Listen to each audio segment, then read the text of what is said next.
नमस्कार, आप देख रहे हैं बात में दम है और मैं आपके साथ अर्चना कौशल। उत्तर प्रदेश में 27 के विधानसभा चुनाव को लेकर तैयारियां अभी से तेज हो गई है।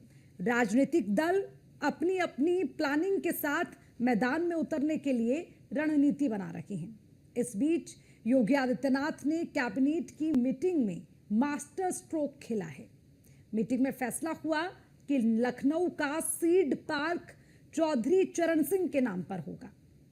अब सवाल यह है कि योगी सरकार के इस फैसले से क्या किसान और जाट खुश हो जाएंगे और क्या यूपी में जो सियासत हो रही है, यूपी में जो चुनाव की तैयारियां चल रही है, उसके लिए जो बीज डाल दिया है मुख्यमंत्री योगी आदित्यनाथ ने, अब ये देखना होगा कि उसकी फसल काटेगा कौन। आज इसी पर करेंगे चर्चा, लेकिन उससे पहले देखिए हमारी रिपोर्ट। 27 के लिए योगी का बड़ा दांव, यूपी में खिसकेंगे विरोधियों के पांव। योगी ने की सियासी गोटी सेट, किसान संग जाट भी मैनेज। उत्तर प्रदेश में चुनाव होने हैं। विधानसभा चुनाव 2027 में होंगे, यानी अभी चुनाव में वक्त बहुत है। लेकिन चुनाव की सुगबुगाहट के बीच वोट बैंक को साधने की गोटी सेट की जाने लगी है। योगी कैबिनेट में अहम फैसला लिया गया है। लखनऊ में सीड पार्क की स्थापना को भी मंजूरी दी गई। ये पार्क भारत रत्न पूर्व प्रधानमंत्री चौधरी चरण सिंह के नाम पर होगा और इसे लखनऊ में 130.63 एकड़ भूमि पर बनाया जाएगा। इसको बनाने में करीब 251 करोड़ रुपए खर्च किए जाएंगे। इसका उद्देश्य प्रदेश में उन्नत बीज उत्पादन को प्रोत्साहन देना है। हालांकि इसका सियासी उद्देश्य भी निकाला जा रहा है। सियासी उद्देश्य इसलिए निकाला जा रहा है क्योंकि सीड पार्क का नाम चौधरी चरण सिंह के नाम पर होगा। चौधरी चरण सिंह के जरिए बीजेपी ने किसानों और जाटों को साधने की कोशिश की है। 2024 के लोकसभा चुनाव में पश्चिम उत्तर प्रदेश में बीजेपी को बड़ा नुकसान हुआ था। किसान और जाट मतदाता बीजेपी के पक्ष में उस तरह से नहीं गए जिस तरह की बीजेपी ने अंदाजा लगाया था। नतीजा ये रहा कि पहले चरण में जिन 8 सीटों पर चुनाव हुआ था, उसमें से 6 सीट बीजेपी गठबंधन हार गया। बिजनौर आरएलडी के खाते में गई और पीलीभीत सीट को बीजेपी ने जीता। बाकी सहारनपुर, मुजफ्फरनगर, कैराना, मुरादाबाद, रामपुर सीट पर समाजवादी पार्टी और कांग्रेस ने कब्जा किया। नगीना सीट पर आजाद समाज पार्टी के चंद्रशेखर आजाद ने जीत दर्ज की। किसान और जाटों ने भी इंडिया गठबंधन को काफी समय में वोट किया था। बीजेपी के साथ साथ उसके सहयोगी दल आरएलडी को भी नकार दिया गया था।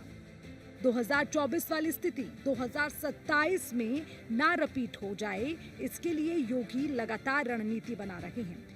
माना जा रहा है कि सीड पार्क चौधरी चरण सिंह के नाम पर बनना रणनीति का हिस्सा है। साथ ही पिछले कुछ समय से योगी सरकार और यूपी पुलिस को सवालों के घेरे में खड़े करने वाले जयंत चौधरी को भी खुश करने के लिए ये फैसला लिया गया है। इन सब के बीच ऐसे में सवाल ये है कि क्या 2027 में किसान और जाट एकजुट होकर बीजेपी के साथ जाएंगे? Bureau report, news 1 India.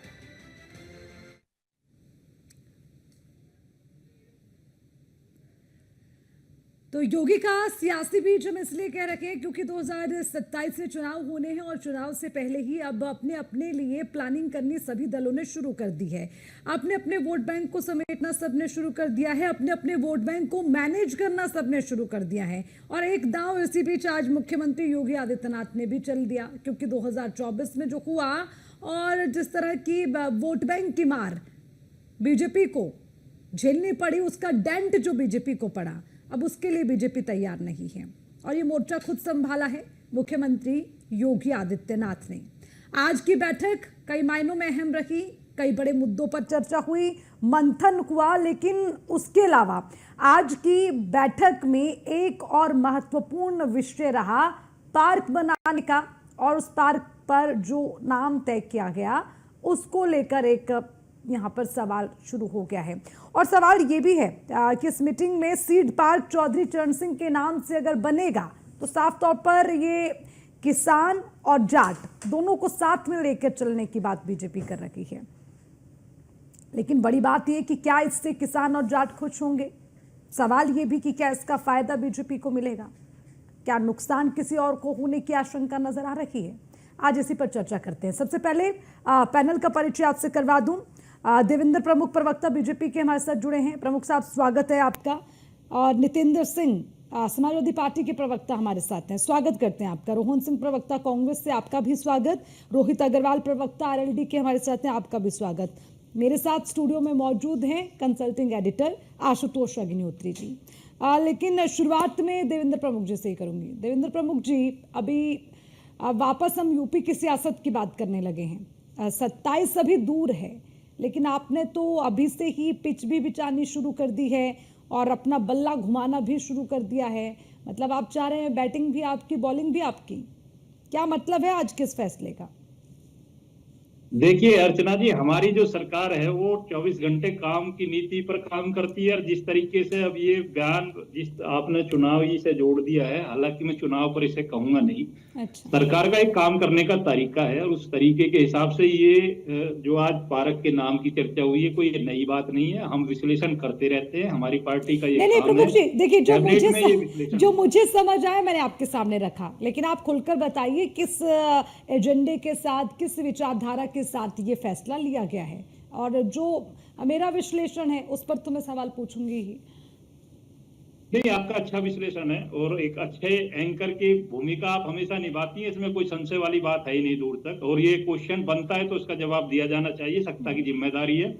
अब उसे किसी भी तरीके से लिया जाए, लेकिन मैं ये कहूंगा कि पहले सरकार का यही सिस्टम है। पहली बार में ही सरकार ये चाहती है कि हमें विकास के साथ साथ जो समन्वय बनाने की बात होती है अर्चना जी, उस समन्वय का भी ध्यान रखना पड़ता है। ये कोई ऐसा डिसीजन नहीं है कि चुनाव में अभी काफी समय है, अभी तो बहुत चुनौतियां हैं, बहुत विकास। और जिस दिन तक हमारी सरकार बनी, आप देखिए प्रदेश में हमने दूसरे, जब ये ट्रम्प की बात चल रही है, जब दूसरा हमारा ये कार्यकाल चल रहा लगातार, तो हम पे जिम्मेदारी ज्यादा है, हमें काम ज्यादा करना है। हम बार बार कैबिनेट की मीटिंग को कुछ ही घंटे में बुला लेते हैं, जब भी जरूरत पड़ती है, कोई डिसीजन करना पड़ता है। लेकिन विपक्ष इसको जो राजनीतिक रूप खुद देता है, या चर्चा का विषय निकल कर आता तो फिर जवाबदेही होती है। 24 आवर्स 0.7 हम कोशिश करते हैं कि हम तैयार रहें। उसमें चुनाव भी हो सकता है, उसमें विकास भी हो सकता है, उसमें सरकार के कामकाज करने का तरीका भी हो सकता है, उसमें जनता की सेवा भी हो सकती है। अब जाका जिस तरीके से सोचने का अधिकार है तो स्वतंत्र है अपनी तरीके, विपक्ष अपना काम करे। हम तो चाहते हैं विपक्ष भी आंख खोलकर काम करे, ईमानदारी से सवाल उठाए, सरकार पर क्वेश्चन दागे और क्वेश्चन तथ्य में हो, सत्य के साथ हो कि हमने कितना विकास किया है और हमारे विकास के बदले आप क्या हमसे सवाल चाहते हैं, कितना और विकास आप प्रदेश में चाहते हैं, उसके क्वेश्चन हमें आप करिए, हम उसका जवाब देंगे तथ्य के साथ। कितने कम समय में कितना विकास, उत्तर प्रदेश की जीडीपी से लेकर इकोनॉमी तक लेकर आप जो विकास की चर्चा है और ये सब तक चर्चा कीजिए, सब पर बारी बारी तथ्य के साथ आपको जवाब दिया जाएगा। नहीं देवेंद्र जी, अपने दिल पर हाथ रख के बोलिए, क्या जो सत्ता में दल रहता है यानी जिसकी सरकार है, अब वो बहुत सारे फैसले प्रदेश की प्रगति के लिए, प्रदेश की उन्नति के लिए, प्रदेश के विकास के लिए, उसकी विकास की गति को और तेज करने के लिए लेते हैं, लेकिन बहुत सारे फैसले उनकी राजनीति से, उनके वोट बैंक से भी परिचित होते हैं, उसके आधार पर भी लिए जाते हैं। इस बात को आप मानते हैं? इसलिए आज देखिए, आज फैसले तो बहुत सारे हुए, कैबिनेट में बहुत मुद्दों को लेकर आपने चर्चा की, विकास को लेकर भी बात हुई, लेकिन हमने सिर्फ इस पॉइंट को इसीलिए कहा क्योंकि ये आपकी राजनीति और आपके वोट बैंक के इर्द गिर्द घूमता नजर आ रहा है, इसलिए मैंने पूछा किसान और जाट। देखिए, बहुत शानदार क्वेश्चन है, बहुत जल्दी विश्लेषण करूंगा, लंबा पैनल है, सबका नंबर आएगा। कुशल जी, मैं ये चीज आपको क्लियर करता हूं कि आपने जो जात की बात की है और जो इससे पहले थोड़ा सा हम पैकेज आएंगे, अभी जातिगत जो जनगणना की बात चल रही थी, जातिगत सारी चीज लेकर उस पर चर्चा हो रही थी, तो हमारी पार्टी बिल्कुल स्पष्ट कह रही थी कि हम एक ही चीज पर बात करना चाहते हैं, सबका साथ सबका विकास। लेकिन विपक्ष ने जिस तरीका से मांग की है या हमें लगा है कि लोग चाहते हैं, तो उस पर चर्चा हुई। आज अगर हम अपनी रणनीति को थोड़ा चेंज करते हैं या इस पर जो बदलाव हुआ उसकी जो जरूरत है प्रदेश को, तो ये एक आंतरिक मामला हो सकता है। इस पर मैं ज्यादा भी खोलकर, ये विश्लेषण जिस दिन होगा अर्चना जी आपके सामने आएगा, तथ्य के साथ आएगा। अच्छा, ठीक है। अब मैं रोहित अग्रवाल जी आपके पास आती हूँ, क्योंकि जब जिक्र इस बात का हो रहा है और जब बात चौधरी चरणजीत सिंह की हो रखी है, तो मैं ये भी जानना चाहूंगी कि अभी पिछले दिनों लगातार हम ये देख रखे थे कि जयंत चौधरी जी काफी सवाल उठा रहे थे प्रशासन को लेकर भी, और भी कई सारे मुद्दे रहे, सरकार को लेकर भी कई बार उन्होंने पॉइंट आउट करने की कोशिश की है, लेकिन अब इस फैसले से खुश हो जाएंगे? देखिए, जब सरकार का बजट आया था आपकी वित्तीय वर्ष का, ये घोषणा तभी हो गई थी कि चौधरी चरण सिंह जी के नाम पे सीड पार्क लखनऊ में स्थापित किया जाए। विपक्ष ना तो पढ़ता लिखता है और ना ही विपक्ष अपने आप से अपनी जिम्मेदारी को समझता है। निरंतर वो अपमान करने का काम करता है महापुरुषों का।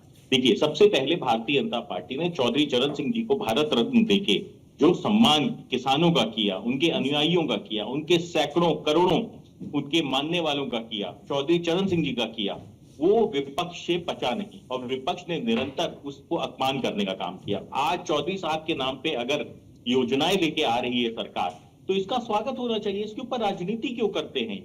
दूसरी बात है, मुझे सख्त आपत्ति है कि यहाँ पे विपक्ष कह रहा है कि साहब जाटों को खुश करने के लिए। चौधरी चरण सिंह जी सर्व समाज के 36 बिरादरियों के नेता थे। चौधरी चरण सिंह जी किसान नेता थे, किसान मसीहा के रूप में जाने जाते हैं। उनकी विचारधारा से आज भी किसानों की नीतियां और तय होती हैं।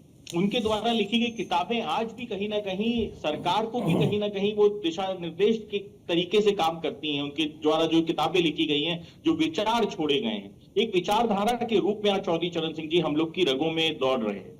मुझे समझ में नहीं आता कि विपक्ष को गांधी परिवार के अलावा और कुछ दिखता क्यों नहीं। विपक्ष क्यों चाहता है कि जितनी योजनाएं आए वो सिर्फ गांधी परिवार के नाम से आए? क्या चौधरी चरण सिंह जी ने किसानों के लिए जो योगदान देने का काम किया है, उसके लिए क्या हम इतना सम्मान भी उनको नहीं दे सकते हैं कि उनके नाम से योजना ले आए? उसके ऊपर भी राजनीति करनी है विपक्ष को। देखिए, आज हम कहीं ना कहीं ये गर्व से कह सकते हैं कि आधुनिक भारत के अंदर किसानों को आधुनिकता से जोड़ने का काम या किसानों को जागृत करने का काम अगर किसी ने किया तो वो चौधरी चरण सिंह जी ने किया। तो निरंतर जिस तरीके से किसानों के लिए काम किया गया है चौधरी साहब के द्वारा, आज उनका सम्मान करके ये सरकार कहीं ना कहीं करोड़ों किसानों का, करोड़ों चौधरी साहब के अनुयायियों का सम्मान करने का काम कर रही है।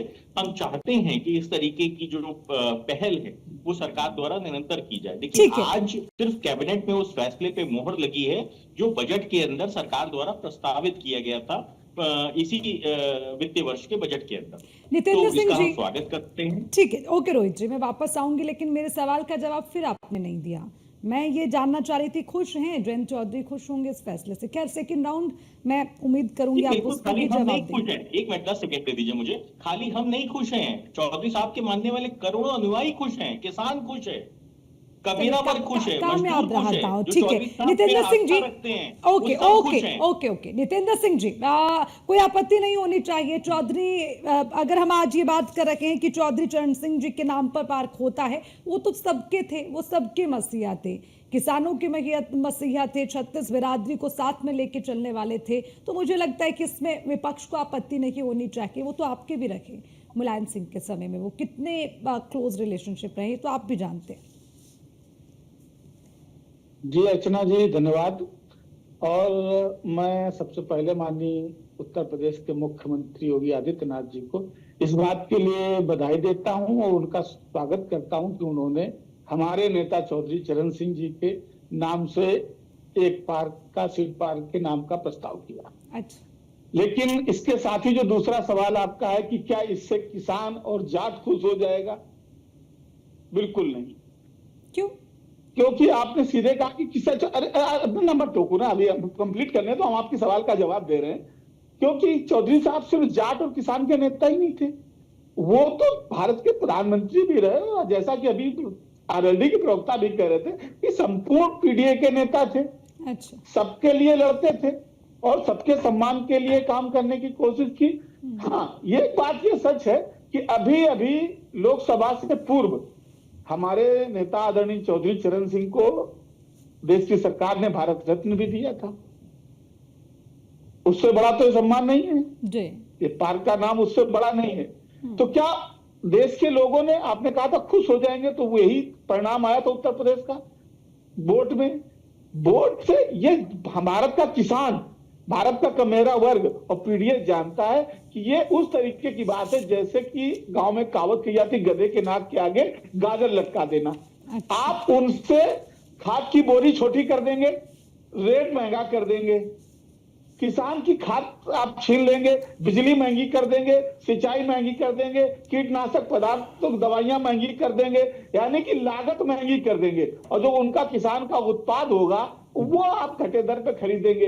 जो कि सरकार ने वादा किया था कि हम इनका मूल्य जो है दोगुना कर देंगे, किसान की आय दोगुना कर देंगे, तो किसान की आय दोगुना नहीं हुई, 1/4 कर दी थी, क्योंकि आपने लागत दोगुनी कर दी और उत्पाद सेम रहा, तो जो 1/4 पे आ गई उसकी कीमत। तो किसान भी समझ रहा है कि मेरा वर्ग भी समझ रहा है कि ये सरकार सिर्फ और सिर्फ इस पीडीए परिवार को बेवकूफ बनाने का काम कर रही है। नामकरण अकेले करके आप किसानों के लिए क्या कर रहे हो, इससे सवाल होंगे और जनता इसका जवाब देगी। ठीक है। नामकरण के लिए मैं उनका धन्यवाद देता हूं, स्वागत करता हूं, क्योंकि वो कद के नेता थे, उनके नाम से एक पार्क नहीं बहुत कुछ होना चाहिए। रोहन सिंह उत्तर प्रदेश का हवाई जी अड्डा, ठीक है, कानपुर लखनऊ का। ओके जी। ठीक है, आपने क्लियर किया। वो इस नामकरण हाँ, इसका कर रखे आप। एक लाइन और बोल दिए अर्चना जी, एक लाइन और बोल बोलिए, दे। बोलिए, बोलिए। हमारे जो आरएलडी प्रवक्ता बार बार कह रहे थे विपक्ष ऐसा कह रहा, विपक्ष ने इस पे कोई आपत्ति व्यक्त की है क्या? समाजवादी पार्टी की तरफ से कोई आपत्ति आई है क्या कि उनके नाम से क्यों नामकरण किया जा रहा है? तो पहली चीज जो भाजपा और आरएलडी को समझना चाहिए कि विपक्ष इस पर कोई आपत्ति नहीं दर्ज कर रहा है, तो बार बार विपक्ष के ऊपर ठीकरा मत फोड़े। हम लोगों को खुशी है, स्वागत कर रहे हैं इसका।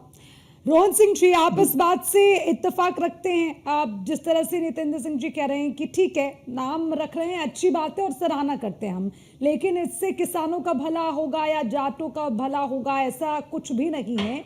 2024 में भी वो देखा और शायद 27 के लिए भी यही संदेश दे रहे नितेंद्र जी, और कह रहे कि पीडीए को गुमराह करने, उनको बेवकूफ बनाने का काम है। इत्तेफाक रखते हैं आप इस बात से? रचना जी, हम बिल्कुल इत्तेफाक रखते हैं और बल्कि शायद आप और हमारे जो भी साथी जुड़े हुए हैं वो भी इत्तेफाक रखते होंगे। जब नरेंद्र मोदी जी सत्ता में आए थे तो उन्होंने किसानों की आय दोगुनी करने का वादा किया था। आज क्या स्थिति है आप ये देखिए। डीएपी की बात मेरे भाई साहब ने करी, बिल्कुल सच बात है। डीएपी बोरियां छोटी होती गई, रेट बढ़ता चला गया, यूरिया अवेलेबल नहीं था, बीज की परेशानी है, बिजली महंगी है, डीजल 93 रुपए 94 रुपए का हो गया, लोग पानी खेतों में नहीं लगा पाते हैं, जानवर छूटे हुए हैं खेतों में, रात में जानवर घुस जाते हैं, रात भर किसान उधर ख्याल खेत में चौकीदारी कर रहा होता कि कोई जानवर आके खेत ना खराब कर दे।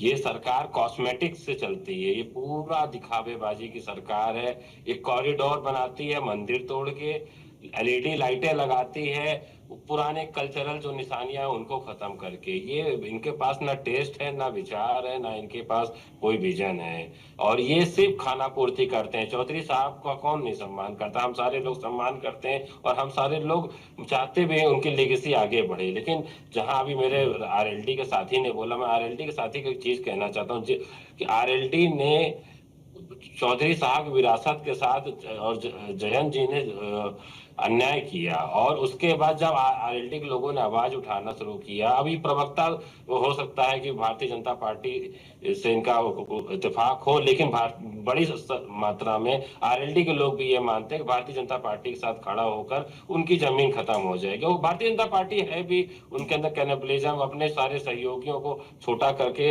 अपने अंदर समाहित कर लेते हैं, और पूरे देश में ऐसा हो भी रहा। शिंदे जी की पार्टी से लेके शिवसेना तक और अजित पवार जी, सारा उदाहरण पूरे देश में भरा पड़ा है।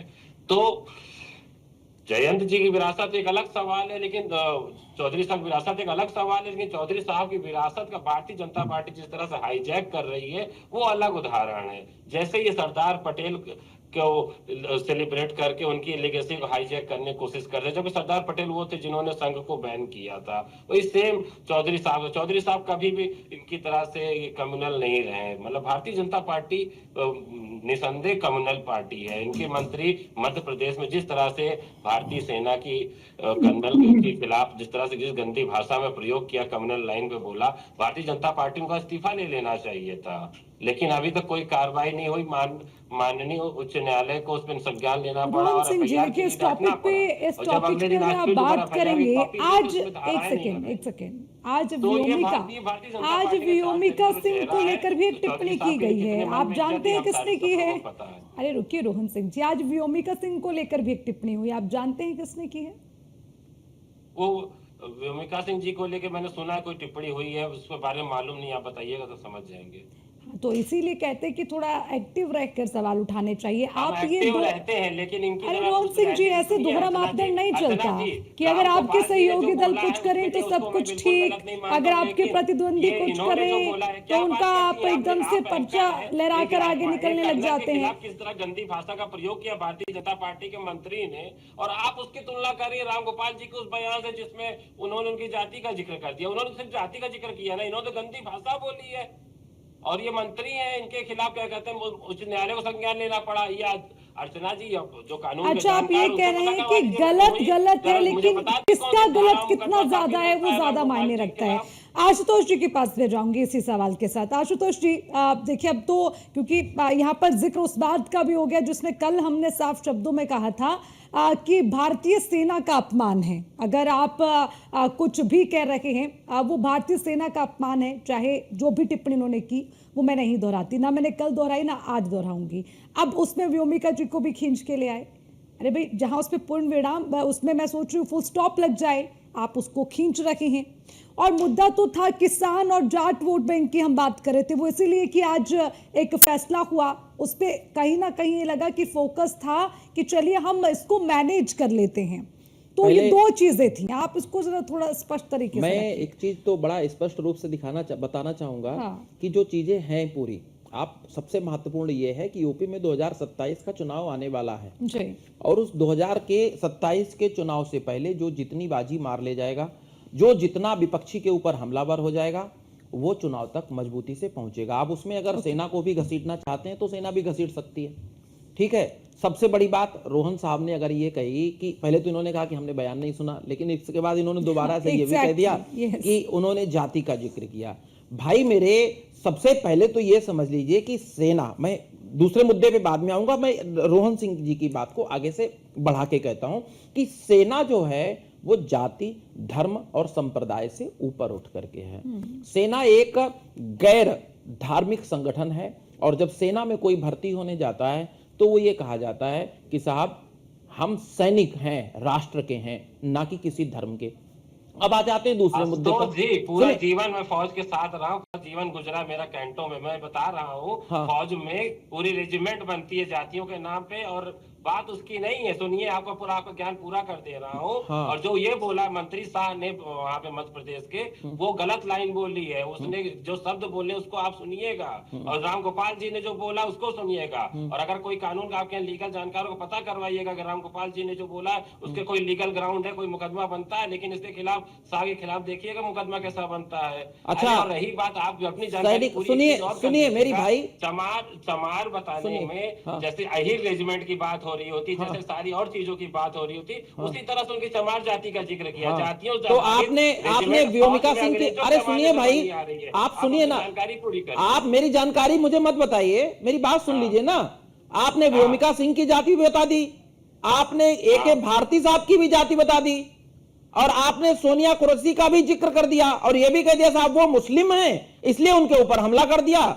भारती साहब की जाति आपको पता नहीं थी। अरे आप सुनिए, भारतीय जनता पार्टी के मंत्री ने मुस्लिम होने की वजह से तो टिप्पणी करी। अरे भाई, मैं आपसे कह रहा हूँ FIR हुई ना, सुप्रीम कोर्ट ने हवाला दिया है, सुप्रीम कोर्ट ने उनको कितनी तगड़ी फटकार लगाई है। टारगेट किया उसने बोला, आपने उनकी फटकार नहीं सुनी? साफ साफ बोल रहे हैं आप उनको। सुप्रीम कोर्ट ने विजय शाह को फटकार लगाई है, और हमने कल डिबेट में कहा था कि उन्हें शर्म आनी चाहिए विजय शाह को, ठीक है। मेरी सुनिए ना, आप कंसल्टिंग एडिटर है, भारतीय जनता पार्टी प्रवक्ता है, आप सुनी नहीं रहे पूरी बात। अरे क्या बात कर रहे हैं यार, मैं कह रहा हूं कि इसी डिबेट में मैंने कहा था कि विजय शाह को शर्म आनी चाहिए कि उन्होंने सेना के एक व्यक्ति के ऊपर आरोप लगाया है।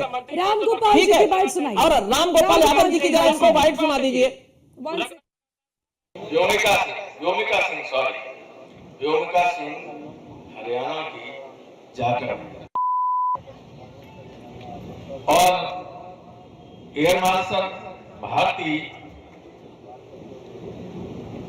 पूर्णिया के यादव हैं, तो तीनों तो पीडीए के थे। एक को मुसलमान समझ के गाली दी, एक को राजपूत समझ के कुछ नहीं किया, और भारती के बारे में जानकारी नहीं थी। और जब पेपर में आ गया तब ये सोचने को विवश है कि अब क्या करें। तो मानसिकता जब खराब होती है, व्योमिका सिंह हरियाणा की जाकर और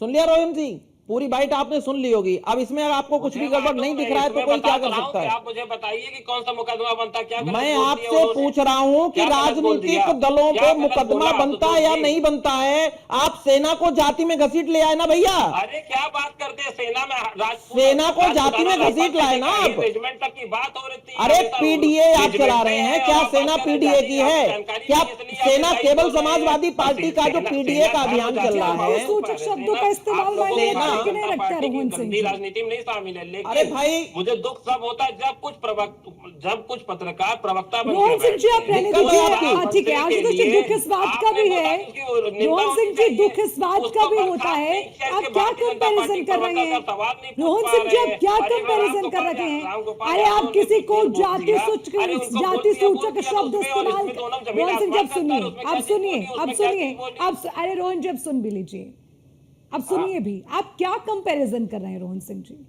क्या कंपैरिजन कर अरे रहे हैं? हम कंपैरिजन करें, आपने शुरू किया, हमने जब जिक्र किया एक मिनट, मध्य प्रदेश मंत्री आपने का, क्यों तो आप जिक्र रामगोपाल जी किया? का बयान लेके आपने आए। क्यों जिक्र किया? क्योंकि जब मुद्दा कुछ बिल्कुल, और था अरे बिल्कुल, आप उसको क्योंकि घसीट आप के साथ लाए। में भारतीय जनता आप जब पार्टी के घसीट के प्रवक्ता लाए बैठे, तो आपको उसमें आप पूछना गलत चाहिए था, सही बतौर में भी महिला होते हुए, परसेंटेज बतौर निकालोगे। भारतीय अरे होते रोहन हुए सिंह जी, भारत के रोहन सिंह जी, भारतीय रोहन सिंह जी, नैतिक रोहन सिंह जी, जिम्मेदारी की फौज एक कैसी होती है, सेकेंड, आप- रोहन सिंह जी, अर्चना मैं जवाब गलत देता हूं है। इनका। अर्चना मैं जवाब देता हूं। आपके पास में बताइए। दिक्कत तो यही है, आपकी यही हालत, संगठन की हालत आपकी इसीलिए हो गई उत्तर प्रदेश में। अरे आप ठीक है, अपना आप बैसाखियों पे संगठन चल रहे बताइए, हम अपना हैं। संगठन चला आपके लेंगे। कार्यकर्ताओं आप ने, भारतीय जनता पार्टी सुनिए प्रवक्ता भाई, की तरह काम मत करिए, बस। सुनिए भाई, आपके अपना पास में संगठन चला जवाब लेंगे, उसके जवाब लिए देने के लिए आपको भारतीय उतनी- जनता पार्टी उतनी बैठी है यहाँ की जरूरत पर, नहीं और है। रालोद के भी प्रवक्ता यहाँ पर बैठे हुए हैं। समाजवादी ठीक है, पार्टी आपके के पास भी में डिफेंडर सिंगल मुद्दे बन नहीं गए होते हैं। हैं, ठीक है, आप ठीक है, घूम फिर करके आ आप जाते हैं। जिस- जब भी आपसे हमेशा सवाल पूछा जाता है तो आप आ जाते हैं पत्रकारों के ऊपर सवाल उठाने के लिए। ठीक है, की तरह व्यवहार करिए। मैं आपसे यही कह रहा हूँ ठीक कि है। जब भी बात होती है आप पत्रकारों के ऊपर सवाल उठाने की बात ओके, करते हैं। ओके, आपके ये ओके। खून में बस चुका है और इसीलिए आपकी ये हालत हो गई आपके संगठन की। ठीक है, आपके पास आपको सिंगल होगा, कार्यकर्ता आपको यूपी में नहीं है, पूरे देश में बैसाखियों पे पिछले 40 साल से आप जी रहे हैं। सब ठीक देखा है, होगा, कांग्रेस अपना देख लेगी, आप कांग्रेस अपना देख लेगी, वो तो देखने की बात हो रही थी 2027 कांग्रेस में। अपना देख लेगी, आप मुद्दे को घुमा करके ले आए। 2027 में यूपी की, कंसल्टिंग एडिटर है तो कंसल्टिंग एडिटर अरे सुनिए भाई, एक मुझे सेकंड। आपका प्रवक्ता बनने का शौक नहीं है। पार्टी के प्रवक्ता से कि आप ना तो मुझे आपका प्रवक्ता बनने का शौक है, ना भारतीय जनता पार्टी का प्रवक्ता बनने का शौक है, लेकिन आपकी प्रवक्तागिरी बची रहे। आप प्रवक्ता बने रहे, उसके लिए आपको आपकी, अरे सुनिए भाई, आप भारतीय जनता पार्टी को रफ्फू कर रहे हैं। मैं देख क्या रहा हूं। बात कर रहे हैं आप? डिबेट दिक्कत तो यही है ना आपकी। एक सेकंड, आपकी दिक्कत यही है कि आप समझना नहीं चाहते। वैल्यूज के लिए न्यूट्रल है। रोहन सिंह जी हो गया, सर्टिफिकेट बांटना था, बांट दिया आपने। मुद्दे पर आए, बिल्कुल हमेशा बिल्कुल। से काम होता है डिबेट को डिरेल करने का, कम से कम मुद्दे पे रहिए। कुछ कहने को नहीं है तो ये भी बता दीजिए। अरे बिल्कुल कहने को नहीं है, आप तो सामने भारतीय जनता पार्टी के प्रवक्ता, उससे तो नहीं पूछा और आप बता रही कहने क्या को नहीं है। पूछा? क्या नहीं पूछा रोहन अरे सिंह क्या जी? कौन मंत्री को कब बर्खास्त करेगा? मंत्री भारतीय को जनता पार्टी मंत्री कब आप कल बर्खास्त नहीं करेगी? थे ना, उसके अंदर कल शर्म नहीं बची है थे कि आप, बची?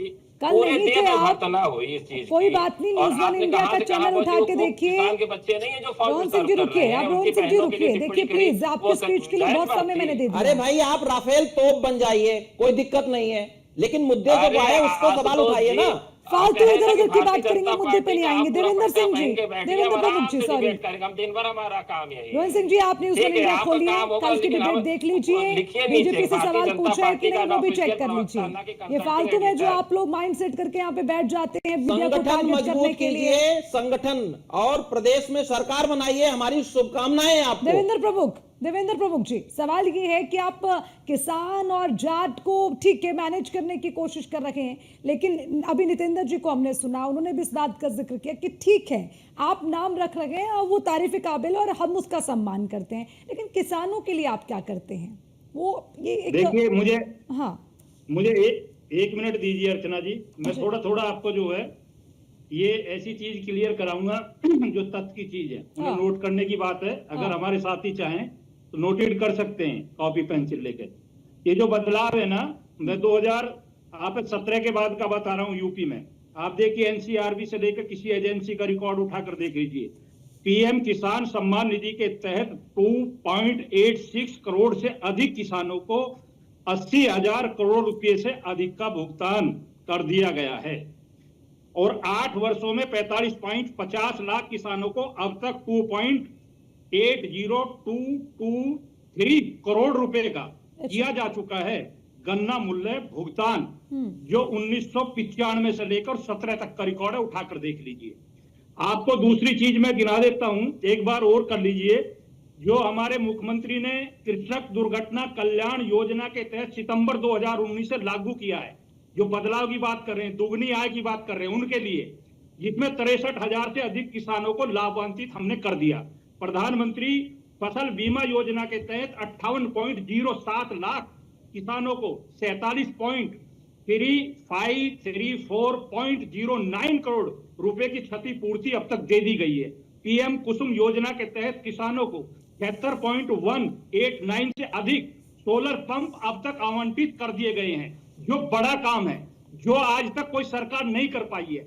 ये किसानों को बदलने की दशा देने का काम ये उत्तर प्रदेश और सेंट्रल गवर्नमेंट मिलकर कर रही है। ये बिगड़ तथ्य के लोग बोलने वाले और देवेंद्र जी, लेकिन सवाल ये भी है, सवाल ये भी है वाले, उनके लिए अलग से डिबेट करा दीजिए आप। नहीं, ये लोग जब हम करे बोलते हैं ना, ये भूल जाते हैं बोलना। अगर ये सब उसको काम घुमा हुए भी देते हैं। देवेंद्र जी, तो और आप जो कोई मुझ पे किसान से संबंधित 2024 सवाल में, रोक सकते नहीं हैं, सुनिए पूछ ना सकते हैं। देवेंद्र प्रमुख जी, सुनिए, ठीक है, आपने काम किए हैं, वो किसी से छिपे नहीं, लेकिन सवाल ये है कि फिर भी 2024 के लोकसभा चुनाव में पश्चिमी उत्तर प्रदेश में पहले चरण में आपको 8 सीटों में से कितनी मिली?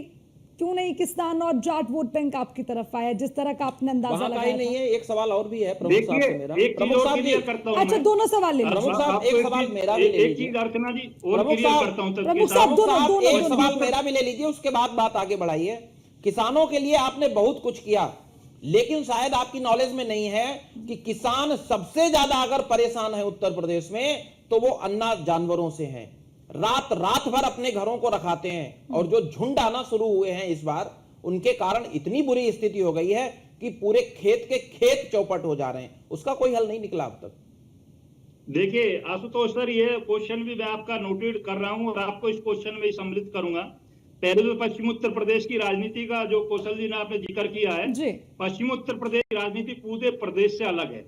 और जो है दिशा निर्देश इस तरीके के जब पार्टियों के मिलते हैं, छोटे दलों की जो भूमिका होती है, किस स्थिति में खड़ा होता है, किस स्थिति में काम, बहुत कम मार्जिन से जो हम सीट जीतते और हारते हैं। उससे पहले का आप निकाल कर देखिए पश्चिम उत्तर प्रदेश के क्या हालात थे, और बीच में जो हमें थोड़ा झटका लगा है उसका हमने विश्लेषण उपचुनाव में करके पश्चिमी उत्तर प्रदेश को आपको तथ्य के साथ जवाब दे दिया। हमारे साथियों को जवाब मिल जाएगा दोनों को कि हमने उपचुनाव में किस तरीके से उनका जो वो 2024 वाला भूत था ना, वो उतार दिया है, तथ्य के साथ उतार दिया है। और सर, जिस तरीके की आपने ये जो आप मुझे पशुओं का ये किया है, मैं आपको डंके की चोट पर मानता हूं कि सत्यता को माननीय मुख्यमंत्री योगी आदित्यनाथ जी हमेशा स्वीकार करते हैं। पहली बार इस प्रदेश और देश में, अगर किसी प्रदेश में सबसे ज्यादा गौ रक्षक को लेकर, पशु की सुरक्षा को लेकर, गौ पालन को लेकर जितनी नीतियां सरकार की तथ्य के साथ और खर्च के साथ, क्या ग्राम पंचायतों के माध्यम से, क्या क्षेत्र पंचायतों के माध्यम से बजट तय किया गया, पूरा प्रयास किया है। लाखों में गौशालाएं हमने तैयार की है, गौ कटान को बंद करने का काम किया है। सुधार में समय लगता है, ये कैंसर जैसी भयानक बीमारियां अब से पहली सरकारें कटान कराती थी, और गौ कटान कराकर उसका वो कोई रिकॉर्ड नहीं होता था। आज एफआईआर का भी रिकॉर्ड होता, गौ कसी का रिकॉर्ड होता, क्राइम का रिकॉर्ड होता। जीरो टॉलरेंस में भी ये एक अहम भूमिका है। नितेंद्र सिंह जी, ओके, नितेंद्र सिंह जी, बहुत देर पढ़ के बैठे कर, किसी को धमकाने से, किसी के साथ बदतमीजी करने से प्रवक्ता नहीं बना जाता। नितेंद्र सिंह जी, अब वो तो पूरी लिस्ट गिनवा रखे हैं, वो कह रहे हैं जो 2024, ठीक है, 2024 में जो डेंट पड़ा है ना, उसको साफ करने की तैयारी कर ली है बीजेपी ने। अब आप ये कह लें कि किसानों के लिए कुछ नहीं किया, गौशालाएं नहीं बनाई, तो उसकी बड़ी लंबी फहरिस्त है देवेंद्र प्रमुख जी के पास। फिर आप ये क्यों कहते हैं कि किसानों के लिए कुछ नहीं किया? सबसे ज्यादा रुष्ट अगर कोई है, किसान है। गौशालाओं को लेकर भी सवाल उठते हैं, लेकिन अब उन्होंने तो तैयारी कर ली, किसान हो या जाट, सब खुश हो जाएंगे। ये काम बीजेपी ने किया है। जी अर्चना जी, हम प्रमुख जी। चलिए रोहन जी आपके पास आते हैं इसी सवाल के साथ, क्योंकि थोड़ा नेटवर्क इशू हो गया है, शायद नितेंद्र जी को वापस लूंगी। रोहन जी आप इस सवाल के साथ जवाब दीजिए। अर्चना जी, यस। देवेंद्र भाई हमसे बड़े हैं उम्र में, उनकी कही बात, उनका जो सलाह होगी बिल्कुल गौर करूंगा। लेकिन मैं उनसे पूछना चाहता हूँ कि क्या उनको नहीं बुरा लगता कि उनकी पार्टी का साथी इस तरह से शब्द का प्रयोग किया? और मैं धमका नहीं रहा था, मैं याद दिला रहा था आप लोग को, नैतिक तौर पे झकझोर रहा था कि आप लोग महसूस करिए कि भारतीय जनता पार्टी किस तरह की पार्टी है और किस तरह के आपके कलीग हैं। इनके बीच में आपको किस तरह से काम करना होता है, जिस तरह इस तरह की सोच है जिनके बीच में। एक बात। दूसरी बात, आशुतोष जी के लिए मैंने बोला तो उस टाइम मुझे लगा था बिल्कुल मेरी बात जो थी, मेरे जो तर्क थे उसको गलत साबित कर दें। आशुतोष जी ने अभी तो बोला भारतीय जनता पार्टी के आवारा पशुओं के लिए उनको भी पता है कि 92 रुपए का डीजल है, 93 रुपए का उत्तर प्रदेश में, कहीं 90, कहीं 92 के 93। रात भर लोग क्या कहते हैं जानवर देख रहे हैं, पानी लगाने वाले लोग सिंचाई करने के लिए कितनी महंगा हो गया ये किसको नहीं पता, डीएपी महंगी किसको नहीं पता है। सुनिए ना, एक बीच में काउंटर करूंगा भैया, ये रोहन सर, सच्चाई फ्री है। और रही बात व्यक्ति की बोलने की, तो आप अगर थोड़ा चले जाएंगे, अगर ये मर्यादा तो मुझे सिखा रहे हो ना, तो एक बार देख लेते कि आपकी सरकार में आपके राष्ट्रीय महामंत्री स्वामी प्रसाद से लेकर आज तक किस किस तरीके की रामायण को लेकर, आध्यात्मिक धर्म को, ग्रंथ को और पूरे सनातन को गाली देते भाई। आज एक व्यक्ति लिखे की बात आपके नहीं, देवेंद्र प्रमुख जी एक सेकेंड, देवेंद्र प्रमुख जी दोनों के सामने के साथ खड़े हो जाते हैं आकर। एक छोटा सा बांग्लादेश पर करते हैं। अरे कम से कम एक आप अपने देश में कहीं ना कहीं देखिए सर्व समाज की बात करिए। और पीडीए है क्या? आप राहुल गांधी कर पाएंगे की बात रखने आए हैं समाज में, आप राहुल तो लोग गांधी के आपसे पूछेंगे नहीं कि क्या बोल के आया था मंत्री और मैंने इसलिए आपको कहा, मैं इसलिए ठीक है, ओके देवेंद्र प्रमुख जी सुनिए, डिले लेने की जरूरत नहीं है। रोहन जी ओके, नितेंद्र सिंह जी आ गए। नितेंद्र जी मेरे सवाल का जवाब पूरा करिए। नितेंद्र सिंह जी, फिर मैं आती हूँ। बात रखिए ना, आपके राहुल गांधी क्या बोलते हैं, दोनों को सामने करिए। कांग्रेस की तो मैंने आपको तर्क के साथ बोला, की बात करी, मैंने जवाब दिया, आप उसे स्वीकार नहीं कर रहे रोहन जी। भारतीय जनता मैं तो बता रहा हूँ लोग भाई, मैं तो बता रहा हूँ, मैंने अखिलेश हैं। को बता दिया कि स्वामी प्रसाद क्या कहते थे, अब स्टालिन पिता पुत्र क्या कहते थे, सोनिया गांधी क्या कहती थी, राहुल गांधी क्या कहते थे। बात जानता हूँ भाई, मैं आपके साथी हैं, आप मुझ पर क्वेश्चन दाब रहे, अगर मिला हुआ आप आपके साथी भी चले गए डिबेट से। मैंने ये कहा कि दोनों पार्टी मिली साथ चल रही हैं। आपने कौन कौन सा शब्द जो सनातन के खिलाफ या देश के खिलाफ या सेना के खिलाफ या राफेल के खिलाफ या देश की सिक्योरिटी के खिलाफ कब नहीं बोला? अरे कब ये नहीं बोला? पूरा आप भारतीय बताइए जनता आप। पार्टी देश को कमजोर बताइए कर रही है भाई। साजिश के तहत। अरे रोहन जी, आप एक एक करके आप मुद्दा कौन- उठाते हैं, आपको जवाब मिलता जाता है तो आप आगे बढ़ते चले जाते हैं। खुद का आपके पास, अरे रोहन जी सुनिए, अरे रोहन जी सुनिए, बचा लीजिए कांग्रेस को। अरे रोहन जी सुनिए ना, एक सेकेंड, देवेंद्र जी 1 सेकेंड। सर्जिकल स्ट्राइक पर सवाल उठाते हो, सेना पर सवाल उठाते हो, भारतीय कार्रवाई जनता होती है। अरे देवेंद्र जी, वो आपको डिरेल कर रहे हैं, आप भी उनकी लाइन पर चले जा रहे हैं। मुद्दे से डिरेल होने की कोशिश करें, आशुतोष जी मोर्चा संभालिए, क्योंकि बात सीधी सी है। ठीक है, 1 मिनट। रोहन जी, देवेंद्र जी, आप क्या करते हैं? कम से कम एक मुद्दे पर तो रखिए। आज का विषय क्या है उसको समझिए। रोहन जी आपको ड्रिल कर रखे हैं, आप भी उनकी ट्रैक पर चले जा रखे हैं। अरे भाई, आज बात किसानों की हो रखी है, आज बात यूपी की हो रखी है, आज सरकार के बड़े फैसलों में एक फैसला वो जिसकी हम चर्चा कर रखे हैं कि ये प्रदेश को विकसित करने के लिए विचारधारा है या फिर राजनीति को इम्प्रेस करने के लिए, वोट बैंक को इम्प्रेस करने के लिए। देखिए अर्चना, ये मुद्दा गजब उठता हाल। नहीं। अगर लखनऊ में अटल बिहारी वाजपेयी जी के नाम से ये सीड पार्क बन रहा होता Yes. तो ये मुद्दा नहीं उठता। मुद्दा इसलिए उठा कि चौधरी चरण सिंह जी के नाम पर बना, पहली चीज। दूसरा, 2022 का जो चुनाव हुआ, उस 2022 के चुनाव में वोट बैंक का जो प्रतिशत था, समाजवादी पार्टी को उस बार मिला था 32% के करीब, और भारतीय जनता पार्टी के पास में था 41.29। रालोद के पास में उस समय जो वोट बैंक था वो करीब 3-3.5% का वोट बैंक था। रालोद उस समय 2022 के चुनाव में समाजवादी पार्टी के साथ में था, सॉरी 2022 का जो चुनाव था, और जो अब अगला 27 का होने वाला उससे पहले ही 2024 में आ गया भारतीय जनता पार्टी के साथ में और एनडीए का हिस्सा बन गया। पीडीए का जो अभियान चला रही है नितिन जी की पार्टी, समाजवादी पार्टी, निश्चित रूप से 2024 के चुनाव में उन्होंने बहुत जबरदस्त डेंट दिया था। अब 27 की लड़ाई में भले ही आप कह लो कि 1.5 साल का समय बाकी है, लेकिन भैया 1.5 साल का समय नहीं रह गया। 6 महीने के बाद में चुनावी मोड में लगभग सभी पार्टियां पूरी आ जाएंगी। जो रामगोपाल यादव जी ने बयान दिया आज, भले ही वो सेना को लेकर के था, लेकिन निशाना उनका क्या था? निशाना उनका पीडीए ही था। लक्ष्य उन्होंने यही कहा कि पीडीए के माध्यम से ही हम जो अभियान चला रहे हैं, और ये तीनों पीडीए का ही हिस्सा है। उन्होंने संदेश देने का प्रयास किया ना उन लोगों को। भारतीय जनता पार्टी ने भी ये संदेश देने का प्रयास किया कि रालोद हमारा घटक है, हमारा सहयोगी है, और चुनाव से पहले उनके गठबंधन की डोर और अधिक मजबूत हो जाए, उसको लेकर के वो आए और उन्होंने चौधरी चरण सिंह जी के नाम पर दे दिया। रालोद की भूमिका इतनी जबरदस्त है, उसका आप अनुमान ये लगा सकते हैं कि पश्चिम के लगभग सभी विधानसभा क्षेत्रों में जो है रालोद कहीं न कहीं जाकर के प्रभाव डालता है। तो अगर 2027 के चुनाव में भी रालोद मजबूती के साथ इनके साथ खड़ा रहेगा तो निश्चित रूप से भारतीय जनता पार्टी को फायदा होगा। उस फायदे को लेकर के ही हम लोगों ने गिनाना शुरू किया। रोहन सिंह जी को बुरा लगा क्योंकि ये कल की हमारी डिबेट में थे नहीं। मैं तो एक ही चीज कहूंगा कि रोहन जी विधानसभा में आपके कितने प्रतिनिधित्व कर रहे हैं लोग, ये आपको पता है, कहने की जरूरत नहीं है। नितिन जी को धन्यवाद कहिए कि आप लोकसभा में आकर के मजबूती के साथ सीटें ले आए। मेरा तो आपको शुभकामनाएं हैं कि आप उत्तर प्रदेश में आए, सीटें आपकी बढ़े, दहाई की संख्या में आए, और जो प्रमुख साहब हैं इनको फिर आप और दमदारी के साथ में जवाब दे सकें। सबसे बड़ा मुद्दा यही है कि 2027 की वोटें जो बिछ रही हैं। और बिल्कुल आशुतोष जी, आप रोहन जी समझने की जरूरत है कि यहाँ पर योगी जी ने पिच भी बिछा दी और खुद से अब क्या इसका क्राइटेरिया रहेगा, कैसे बैटिंग होनी है, कैसे बॉलिंग होनी है, वो तो सब आपको सिखा रहे हैं। फिर कैसे बात बनेगी आप बताइए। आप ना किसानों पर बात करें, उस पर जवाब दें तो आप फिर आर्मी पर चले जाते हैं, फिर आप विजय शाह के बयान पर चले जाते हैं, फिर कौन कितना गलत है उस पर आप परसेंटेज निकालने चले जाते हैं। ऐसे कैसे बचाएंगे आप कांग्रेस का वर्चस्व? अर्चना जी, 1857 की क्रांति हुई थी तो जब डलहौजी जी पूछा गया तो बताया था कि मुख्य कारण बताया गया था कि वो सिपाही जो भर्ती किए गए थे इंडिया के, वो ज्यादातर किसान थे, किसानों के बच्चे थे जो भर्तियों में थे। किसान की समस्या जितनी फौज से जुड़ी है उतनी कॉर्पोरेट से, हर जगह से। भारत दुनिया की 5वीं बड़ी अर्थव्यवस्था, चौथी अर्थव्यवस्था बताई जाती है जस्ट बिकॉज की 140 करोड़ आबादी है।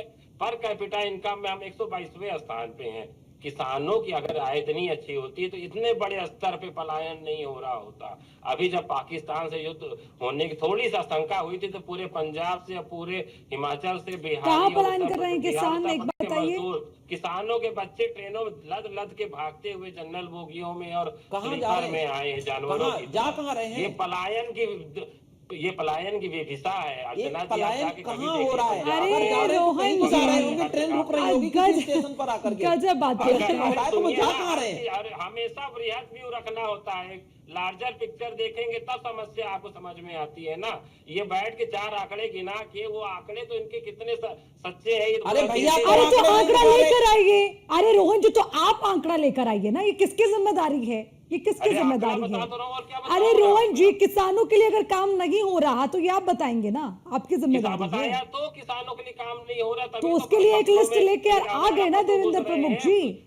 आप उसको डिकोड कर लेते, उसको बीट कर लेते, आप नहीं कर पाए। अरे देवेंद्र जी, आपके यूपी के किसान पलायन कर रहे हैं भाई, क्यों? क्या किसानों के लिए आप काम नहीं कर पा रहे हैं? मैं अभी रोहन जी की बात कैसे आप वोट बैंक समेटेंगे?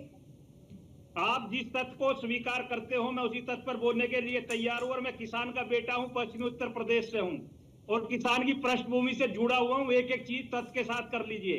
अगर रोहन जी ईमानदारी से बात करें तो इस 2017 से पहले एक बार चले जाएं। रोहित भाई हमारे साथी हैं और लोक दल का मजबूत हिस्सा हैं। इनकी यहाँ जो हमारे क्षेत्र में सबसे ज्यादा मील और गन्ना की जो पेमेंट थी ना, जो पिछले 70 वर्षों तक जिनका हिसाब नहीं हुआ था, वो हमने 17 के बाद आज तक ऐसा क्लियर कराया कि अब 2-3 महीने की ड्यू पेमेंट के लिए FIR दर्ज हो जाता थी। आज का किसान ऐसा मजबूत हुआ है। कई लाख करोड़ रुपए आपने किसानों का 70 वर्षों में खपत कर दिया, खत्म करा दिया, किसानों को मिटा दिया। जिनकी बात कर रहे हो ना अभी आप, अगर किसान के 1800 उसकी क्रांति की 57 की, अगर आपकी सरकार में दर्द होता है तो 75 वर्ष आपकी सरकार रही है, 70 वर्ष ना क्रांति याद आई, ना किसान याद आए, ना सुशासन याद आए, ना सैनिकों के सर कटने याद आए, ना चाइना की सीमा पर भारत की सीमा जो घिरी है, जो जमीनें गई है, जो पाकिस्तान जैसे अरे छोटे इस पर देश ने भी बढ़िया कब्जा जवाब किया, वो दूंगा याद आया। देवेंद्र भैया। आज आपको सब तो याद नाम आता पे कैसा आज हुआ सेना की सरेंडर, समय, सरेंडर आज सबको सेना की बात मालूम है। करते हो, आज अमेरिका सर्जिकल का झूठी ताऊ बताते हो, चाट के आज कुत्ते सारी को कार्रवाई झूठी कोने बताते में हो, आज खड़ा भारत के कर लोगों दे का रहा है। पलायन बताते हो, आज अच्छा, का भी बयान पाकिस्तान की बात साहब करते हो।